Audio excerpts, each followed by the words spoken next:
সকালবেলা ঘুম থেকে উঠে প্রথমে ফেসবুকের মধ্যে দেখতে পেলাম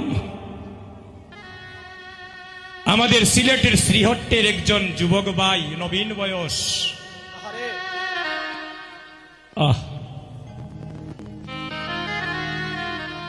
আমার মনে হয় আমাদের শ্রীহট্টের ভিতরে এই বাংলাদেশের সনাতন ধর্মের যারা যুবক বন্ধু আছে, আমার সেই প্রাণের ভাইটাকে কেউ না চিনার কথা নয় দাদা। দীপঙ্কর দাস, দীপ্ত। এই কিছুদিন আগে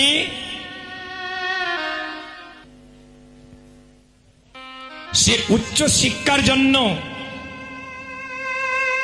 তার পরিবারের সবাইকে দেশে রেখে সে মালয়েশিয়ায় পদার্পণ করেছিলেন। ভক্তগণ, মাতৃমণ্ডলীগণ, সেই প্রাণের ভাইটা নিজেকে আরো অনেক উচ্চতায় তোলার জন্য নিজের জন্ম মাটি ছেড়ে, মাতা পিতা ভাই বন্ধু আত্মীয় স্বজন ছেড়ে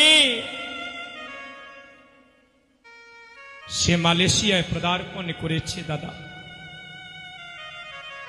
আজ সকালবেলা হঠাৎ দেখতে পেলাম ফেসবুকের মাধ্যমে হার্ট অ্যাটাক করে